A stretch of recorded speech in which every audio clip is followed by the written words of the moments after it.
बिस्मिल्लाहिर्रहमानिर्रहीम, अस्सलाम वालेकुम। मैं गौहर भट्ट सियासत के प्लेटफॉर्म से आपकी खिदमत में हाजिर हूँ। जस्टिस रिटायर्ड साकिब निसार साहब पाकिस्तान की अदालती तहरीक का एक ऐसा किरदार गुजरे हैं जिसकी वजह से आज पाकिस्तान जिन हालात का शिकार है, बेरोज़गारी, बदअमनी, जो है महंगाई, ये जो सारे तूफ़ान पाकिस्तान के अवाम, सफ़ेद पोश तबका ख़ास तौर पर जिनका सामना कर रहा है, उसमें जिन किरदारों का ज़िक्र आता है इन हालात में पहुँचाने का, उनमें से एक किरदार जो हैं वो जस्टिस रिटायर्ड साकिब निसार साहब भी हैं। अच्छा, उनके बारे में मैंने जो आपसे बात करनी है वो मतलब इसके बाद करता हूँ। पहले मैं यार ये ज़रा अली मीन गंडापुर का तो कुछ कर लें, खुदा का वास्ता है यार। पीटीआई वाले जो दोस्त हैं वो अगर कोई सुन रहा है, वैसे तो जो इक़्तिदार में लोग होते हैं वो सुनते सुनाते नहीं हैं, वो देखते भी नहीं हैं। वो चाहते हैं कि जो हम चाहते हैं वही दिखाई दिया जाए, जो हम चाहते हैं वही सुनाई दिया जाए, जो हम चाहते हैं वही बोला जाए। और कभी इसको पाकिस्तान के अंदर ख़ास तौर पर मज़हब का नाम पर ऐसे काम किए जाते हैं, कभी कौमियत के नाम पे किए जाते हैं, कभी पाकिस्तानियत के नाम पे किए जाते हैं। और मतलब सिर्फ एक होता है कि जो उसी चाहने होवे, क्योंकि हर जो हुक्मरान है वो समझता है मैं बादशाह, मैं अकबर आज़म है। साढ़े अंदर वो अकबर आज़म नहीं पे मरदा, पता नहीं की वजह। एक तो वो फिल्म बना दी थी मुगल आज़म, उन्होंने इंडिया वालों ने, वो बड़ी पसंद आई सारे। मन लगता हर बंदा वो जड़ा ना पृथ्वी राज कपूर ही बनया अपनी ज़िंदगी। मतलब ये है कि जो हुक्मरान हैं उन्हें ये समझने की ज़रूरत है कि भाई ये मुल्क सबका है, और यहाँ पर जो रूल्स हैं, जो भी रूल्स हैं, मतलब मेरा उनसे इख्तिलाफ हो सकता है, आइन है वो सबके लिए है, उस पर सबको अमल करना है। जो कानून है उसको उसके ऊपर सब ने अमल करना है। लेकिन हुक्मरानों को ये बात समझ ही नहीं आती। अब ये देखिए इमरान खान साहब हैं, मुझे तो यार एक तो खान साहब जो है ना, वो इमरान खान साहब किसी सूरत नवाज शरीफ जो है ना वो उनके सर से नहीं उतर रहा। वो नवाज शरीफ का खौफ है बाकायदा, लगता पीटीआई पूरी को सवार हुआ हुआ।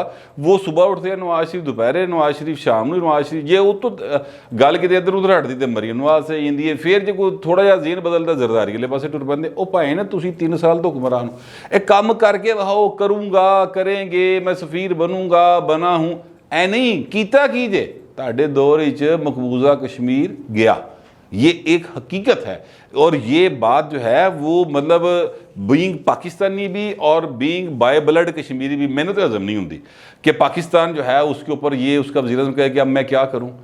भाई तो फिर तुसी कुछ नहीं कर सकते, फिर उतर जाओ ना। मतलब ये कोई मतलब कुर्सी का तुम्हारा जनाजा तो नहीं है, ठीक है। ऐ बोलो, वो एक था ना वो शेर, वो मुझे याद आ रहा है, क्या था वो शेर के, कुछ कर नहीं सकते तो उतर क्यों नहीं जाते, कुर्सी है तुम्हारा जनाजा तो नहीं है। तो ये वाला शेर जो है ना मैं सुनाना चाहता हूँ। और ये सारे हुक्मरानों को, ये पंजाब के, सिंध के, केपी के, बलूचिस्तान के और वफाक के जितने भी हुक्मरान माजी में रहे हैं, जितने हुक्मरान आज मौजूद हैं, ये शेर उन सब के लिए कि पैन कुछ करके बहाओ, गल्ला ना करो निरियाँ। कानून की अमलदारी, कानून एक होना चाहिए, सबके लिए एक होना चाहिए। और जनाब रियासत मदीना और सबको कानून के अंदर होना चाहिए। अली मीन गंडापुर ताड़े नाल बैठा है खान साहब स्टेज के उत्ते, खुदा का वास्ता है लिख लिख के इलेक्शन कमीशन थक गया। और देखिए कैसे चलाक लोग हैं, मैं तो हैरान हूँ इनके ऊपर कि करते क्या है ये। जनाब उन्होंने कहा जी, इलेक्शन कमीशन ने कहा जी अली मीन गंडापुर कश्मीर छोड़ दें, तो उन्हें की किया कश्मीर की फ़र्ज़ करे एक जगह पे सरहद ख़त्म होती है और आगे से पंजाब शुरू होता है, या कि पंजाब ही शुरू होता है, ज़ाहिर है मरी का इलाका आ जाता है। तो वहाँ पर वो उस लाइन तो बाहर हुए तो फिर वापस आए जी। उन्होंने कहा था मैं छोड़ दूँ, मैंने छोड़ दिया और मैं वापस आ गया। ये तो नहीं कहा ना किसी जगह के ऊपर कि जनाब वहाँ पर आपने 10 दिन नहीं आना, 20 दिन नहीं आना, महीना नहीं आना, पाबंदी तो नहीं लगाई ना, तो ये मैंने उनका एहतराम कर लिया। ये लॉजिक से यार कुछ खुदा का खौफ हो। आज तंग आकर बाकायदा तौर पर आज़ाद कश्मीर हुकूमत और इलेक्शन कमीशन ने मुश्तरका तौर पर ख़त लिखा है वफाक को कि भाईन मेहरबानी करो, ये जो है ना अपना अली मीन गंडापुर साहब जो वज़ीर अमूर कश्मीर हैं, इनको वफाकी हुकूमत से कहा है कि इनको वो इलेक्शन होने तक कश्मीर आने से रोका जाए, ये कश्मीर में एंटर ना हो। अच्छा, अब अगर ये देखा जाए तो पीटीआई के दोस्त चूँकि इन्फेक्टेड होते हैं यूथी वायरस से, तो वो इस बात को अपने ख़िलाफ़ समझेंगे। लेकिन अगर थोड़ा सा कोई बंदा उससे वायरस से घट इन्फेक्टेड हुआ हो तो वो ये बात समझ सकता है कि ये पीटीआई के फ़ायदे में बात है। ये बात नून लीग या पीपल्स पार्टी के फ़ायदे में नहीं है, ये पीटीआई के अपने फ़ायदे में बात है। क्योंकि अगर वहाँ पर फ़र्ज़ करें, जैसा कि हमारे दोस्त हैं हबीब अकरम साहब, वो ये बताते हैं कि जनाब वहाँ पर ग्राउंड के ऊपर नून लीग जो है ना उसकी जीत के कोई इम्कान नहीं है, वो सर्वे करके आए, उनका अपना ख्याल है, हो सकता है सही कह रहे हो। मैं चूँकि वहाँ पे गया नहीं हूँ, मैंने सिर्फ टीवी के ऊपर देखा है, मरीम के जलसे देखे हैं, बिलावल के देखे हैं, खान साहब के भी देखे हैं, तो उससे मैं एक अंदाज़ा लगाता हूँ कि वहाँ पर नून लीग बहुत ज़्यादा है, फिर पीपल्स पार्टी है और PTI किते ये मेरा ख्याल है। हो सकता है गलत हूँ, लेकिन फ़र्ज़ करते हैं कि जैसे हबीब अकरम साहब ने फरमाया और जैसे PTI के दूसरे दोस्त मुझे फ़ोन पर बताते रहते हैं कि जनाब ग्राउंड से असी गए हैं और हमारा बहुत वर्क है, तो भैन जी है भी, तो ये अली अमीन गंडापुर साहब की वजह से आपकी सच्ची मुच्ची की जीत जो है ना, उसको किसी ने तस्लीम नहीं करना, क्योंकि politics always goes with perception, और परसेप्शन आपका जो बन रहा है वो ये बन रहा है कि वहाँ पर आप धांधली करने जा रहे हैं, बल्कि धांधली कर रहे हैं। ये परसेप्शन बहुत गलत है। अगर आप नहीं कर रहे तो भाई नूं कढ़ दिओ ना, भाई उत्थे की कर रहा है, किड्डा क वड्डा लीडर है कि इस तो वेखे बगैर जनाब लोग ही नहीं आते। मतलब लोग ने वोट डालना है, अगर PTI को जिसने डालना है उसने इमरान खान के मुँह पाना, उन्हें अली अमीन गंडापुर के मुँह नहीं पाना वोट। जिसने नून लीग को डालना है उसने नवाज शरीफ या मरियम के मुँह को डालना है, जिसने पीपल्स पार्टी को डालना है उसने भुट्टो, बेनजीर, बिलावल इनके मुंह को डालना है। यहाँ पर ये थोड़ी है बात क्योंकि जनाब ये मतलब अली अमीन गंडापुर होएगा तो वोट पड़ेगा, ऐसा तो नहीं है। ना ही यहाँ पर यह बात है कि ज़िया कमर होगा तो वोट पड़ेगा स्टेज पे खड़ा हुआ, या हसन मुर्तज़ा खड़ा होगा तो वोट पड़ेगा, या कमर जमान कायरा खड़ा होगा तो वोट पड़ेगा, या परवेज़ रशीद मरीम के साथ होगा तो वोट पड़ेगा। नहीं भाई ना, यहाँ पर वोट पड़ना है तो इमरान खान को पढ़ना है, नून लीग नवाज शरीफ को पढ़ना है, या बिलावल को पढ़ना है। बीच बाकी तो सारे हमनो आने। ये अली अमीन गंडापुर साहब जो हैं इनकी वजह से PTI जो अच्छी खासी जलील हो रही है। मतलब मेरा ये स्टाइल नहीं है, ना मैं इस तरह से करता हूँ कि मतलब किसी वक्त हो जाता गल सच्ची करते बंदा गुस्से भी आई जाता, लेकिन यार कुछ खुदा का खौफ करे। आप क्यों इस मुल्क के अंदर एक नया ड्रामा, एक नया जो है वो बदमज़गी सियासी पैदा करना चाहते हैं? ठीक है, आप मेहरबानी करें, पहले थोड़े मसले ने इस मुल्क में पे, अगर आप इधर देखें अफगानिस्तान की तरफ तो क्या हो रहा है, वहाँ पर उसकी तरफ नज़र करनी चाहिए हुकूमत को। वो उन्होंने निबड़ती फिरेगी कि इतने पोलिटिकल नामा की मसला शुरू हो जाएगा, तो थोड़ा सा वो होश के नाहुम लेने चाहिए और उनको वहाँ से मेरा ख्याल है कि चले जाना चाहिए। बाकी ये है कि इमरान खान जो हैं वो सुबह दोपहर शाम इमरान खान नवाज शरीफ करते रहते हैं, नवाज शरीफ करते रहते हैं, वो करते रहेंगे। तस्वीर पड़ी है, Nawaz Sharif corrupt, Zardari corrupt, Nawaz Sharif corrupt, Zardari corrupt. वो उनका एक पोलिटिकल, वो समझते हैं कि इसकी वजह से उनको ये वोट मिलते हैं और वो समझते हैं कि उनका वोटर इससे राज़ी होता है, वो करते रहे अपना रांझा राजी। लेकिन यार अमीन गंडापुर तो किसी पासे कढ़ो यार, मेहरबानी करो, खाम खा कोई यार क्या हो जाएगा। मतलब मैं कहता हूँ कि नून लीग जीत जाएगी, फ़र्ज़ करें नून लीग जीत जाएगी, हुकूमत बना लेगी, पहले भी तो 5 साल हुकूमत रही है ना, कि तुहानू मतलब फ़र्क पै गया उन्हें को फ़र्क पे है। अब पीपल्स पार्टी बना लेगी तो क्या फ़र्क पड़ जाएगा, PTI बना लेगी, लेकिन सही तरीके से बनाए ना यार, इस तरह ना करें, मेहरबानी करें। ये बड़ी अक्रॉस दी बॉर्डर बल्कि वर्ल्ड वाइड बड़ा गंदा मैसेज जा रहा है, इससे पाकिस्तान बदनाम हो रहा है। इसलिए मैं थोड़ा जज्बाती हुआ बात करते हुए, अदरवाइज़ मेरी को अली अमीन गंडापुर ना कोई ना लागत है ना मुखालफत है, ना मैं कभी ज़िंदगी में उनसे मिला हूँ, लेकिन ये मैसेज बड़ा गंदा है यार, इससे पाकिस्तान दुनिया भर में बदनाम हो रहा है। तो मेहरबानी करें, जो कोई भी मनसबदार हैं, जो कोई भी पाकिस्तान की मामला को देखने वाले लोग हैं, हुकूमत है या हुकूमत के अलावा भी लोग होते हैं, अगर वो देखने वाले सुनने वाले मौजूद हैं तो मेहरबानी करो यार उनको, यार जा यार थोड़े दिन तू 4-5 दिन 2-3 दिन तो है ने घर बह जा, हाँ उत्थे बह के फोन शून कर लै जिन्हों करने ने, जेड़ा तू एडा अपने आप को समझिया है ना कि मतलब दलीप कुमार आज़ाद कश्मीर का, तेरी मेहरबानी उत्थे बह के फिल्म चला लै जी चलानी।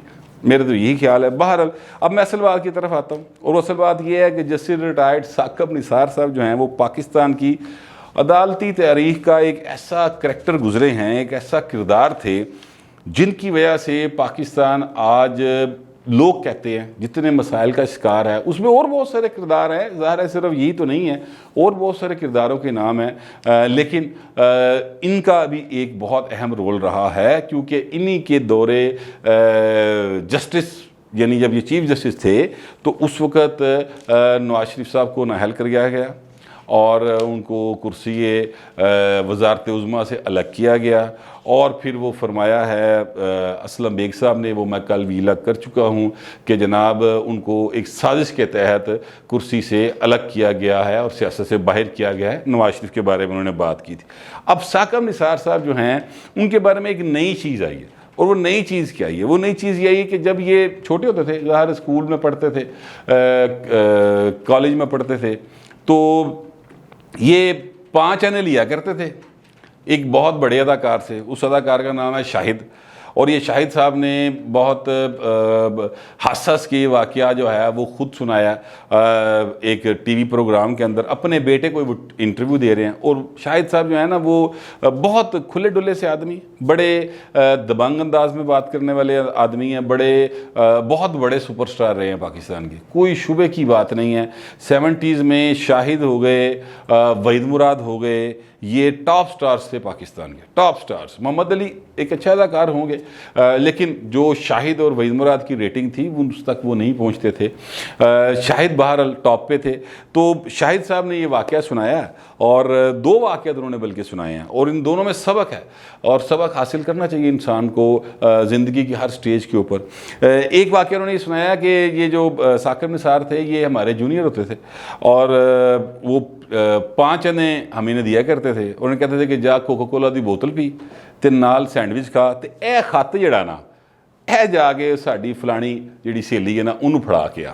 अच्छा, अब ये एक बचपन की याद है, मतलब अगर देखा जाए तो ये बड़ा एक फ़नी सी बात है।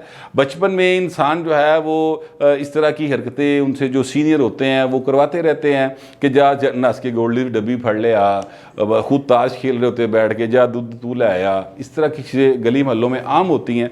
लेकिन ये जो वाक़या है ना कि जाके उधर खत फड़ा के आ तो नाल 5 आने की बोतल आती सी और साथ सैंडविच आता था, वो पी, ये इट शोज़ समथिंग। ये बताता है कि वो शुरू से जस्टिस साकिब निसार साहब, जिनको बाबा रहमते भी कहा जाता है उर्फ़े आम में, वो जो है ना वो थोड़े से खाने पीने के शौकीन थे, या वो लालची से थे समझ लें।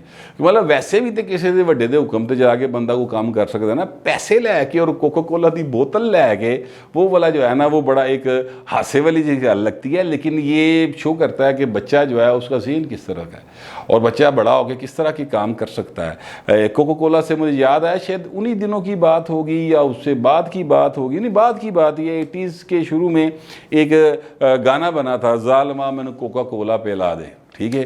तो कोका कोला में हाल उस तो बहुत पहले जड़ा ना जालम शाहिद साहब, अदाकार शाहिद साहब जो हैं वो साकिब निसार साहब को पिलाते रहे हैं। एक वाक़या उन्होंने ये शेयर किया। दूसरा वाक़या जो उन्होंने शेयर किया वो किया जस्टिस रिटायर्ड बल्कि मरहूम मौलवी मुश्ताक के हवाले से। उन्होंने कहा कि मौलवी मुश्ताक साहब जो हैं वो, उनके साथ हमारी बड़ी अजीज़दारी और मेरा उनके साथ बड़ा प्यार था, और उनके साथ मेरी बड़ी बेतकल्लुफ़ी सी। तो जिस वक्त भुट्टो साहब उन्होंने सज़ा सुनानी सी और फैसला लिखना था, तो मुझे ये पता चल गया कि यार वो आज रात या कल सुबह फैसला लिखेंगे। तो ये कहते हैं कि बात ज़बान ज़दे आम थी कि भुट्टो को फांसी दे दी जाएगी। तो मैं मौलवी मुश्ताक के घर चला गया, और मैंने वहाँ पर जाके मौलवी मुश्ताक से कहा कि आप मेहरबानी ये करें कि भुट्टो साहब को आप सज़ाए मौत ना दें, अगर बहुत ज़्यादा प्रेशर भी है तो आप उसको यूँ करें कि उम्र कैद में तब्दील कर दें। तो वो कहते हैं मौलवी मुश्ताक मुझ पर बहुत नाराज़ हो गए। उन्होंने कहा तुम्हारी हिम्मत कैसे भी मुझसे ये बात करने की। अब शाहिद साहब के मुताबिक मौलवी मुश्ताक जो हैं वो बड़े एक यानी यस और नो वाले आदमी थे, और यस और नो वाले आदमी के बारे में ये कहा जाता है कि बड़े ईमानदार होते हैं। लेकिन उनके हवाले से एक वाक़या मौलवी मुश्ताक के हवाले से मुझे याद एक और आ गया, वो मैं सुना देता हूँ। अब ये एक हैं अपना अल्ताफ़ हुसैन कुरैशी साहब, बड़ी बड़ी मूँछें हैं उनकी माशाल्लाह। वो मतलब अल्लाह ताला उन्हें सेहत दे, आजकल उनकी बिनाई का बड़ा मसला है। पीपल्स पार्टी के बड़े सीनियर रहनुमा हैं और जर्नलिस्ट भी रहे हैं, बड़े ऑनेस्ट, बहुत ऑनेस्ट साफ़ी थे, और बड़े ऑनेस्ट सियासी वो कारकुन थे, बल्कि हैं, अल्लाह ताला उनको सेहत ज़िंदगी दे। तो वो ये वाक़या जो है वो उन्होंने सुनाया था कि मौलवी मुश्ताक साहब ने भुट्टो साहब की जान बख्शी का, यानी जान बख्शी से मुराद ये है कि उम्र कैद देंगे, सज़ाए मौत नहीं देंगे, 50 लाख रुपया मांगा था। मैं किस दौर की बात कर रहा हूँ, 77, 78, 50 लाख रुपए मांगा। अब ये बात उन्होंने मुझे आज से को 15-20 साल पहले सुनाई थी, मुझे भी बात करते हुए याद आ गया, और इसका कोई रिकॉर्ड मौजूद नहीं है। अच्छा, फिर वो कहते हैं कि जनाब फिर वो बेगम भुट्टो जो थी उन्होंने कहा जी कि ठीक है मेरी मुलाकात करवा दें तो मैं पैसे भी दे देती हूँ।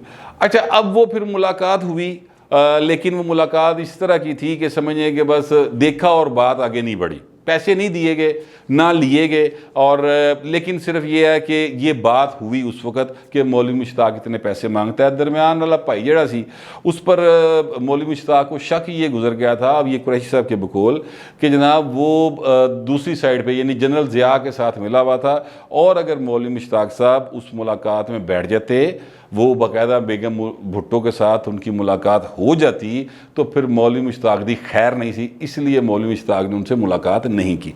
ये एक वाक़या मुझे वैसे याद आ गया। लेकिन अब मैं आता हूँ शाहिद साहब ने जो वाक़या सुना है। शाहिद साहब कहते हैं कि जनाब मौलवी मुश्ताक साहब जो हैं उनको मैंने कहा बड़े गुस्से से, कहते हैं मुझे भुट्टो बहुत पसंद था और भुट्टो आज भी मुझे बहुत पसंद है। उन्होंने लफ्ज़ यूज़ किया है कि आई लव भुट्टो। तो उन्होंने कहा कि जी भुट्टो साहब जो हैं वो जब मैंने उनसे कहा और उन्होंने बात नहीं मानी मेरी और मुझे झाड़ दिया और डांट दिया, तो मैंने जाते वन से ये कहा कि अच्छा सर, मरना तो सब नहीं है, फिर ठीक है, ये कह के तो मैं चला गया वहाँ से। और फिर कहते हैं कि ज़ाहिर है कि मौत आनी होती है, वो किसी को भी आ सकती है। मौलवी मुश्ताक साहब की डेथ हो गई, और कहते हैं मैं जनाजे में गया और वहाँ पर मक्खियों ने किया हमला, शहद की मक्खियों ने, और फिर इस तरह का हमला किया कि काफ़ी देर तक मौलवी मुश्ताक साहब जो हैं वो उनके जनाजे के पास कोई नहीं था, उनकी औलाद उनके पास नहीं थी। और जो जजेस आए थे, बहुत सारे जजेस थे उस वक़्त की हाई कोर्ट के और सुप्रीम कोर्ट के, उस जनाजे को अटेंड करने के लिए, उनको भी मक्खियों ने काटा। तो शाहिद साहब के बकौल कहते हैं मैं साइड पे खड़ा सोच रहा था कि यार ये इन्होंने इंसाफ किया, और देख लें फिर कुदरत का भी एक इंसाफ है। बहरहाल ये सारी चीज़ें और ये तीनों वाक़यात आपको सुनाने का मकसद ये है कि इंसान इक़्तिदार में हो और वो ताकत में हो, तो फिर उसे चाहिए कि वो इंसाफ करे, वो अपनी ज़ाती ख्वाहिशों को एक साइड पे रख दे और एक इंसाफ करे, क्योंकि मौत तो बहरहाल बरहक है, वो कभी भी किसी को भी किसी भी वक्त आ सकती है।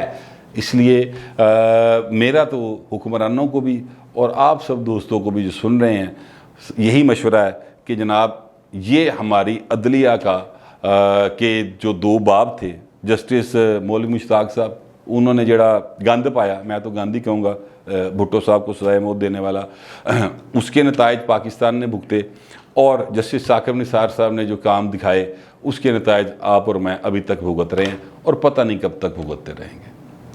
फिलवक्त इतना ही, मिलते हैं अगले व्लॉग में।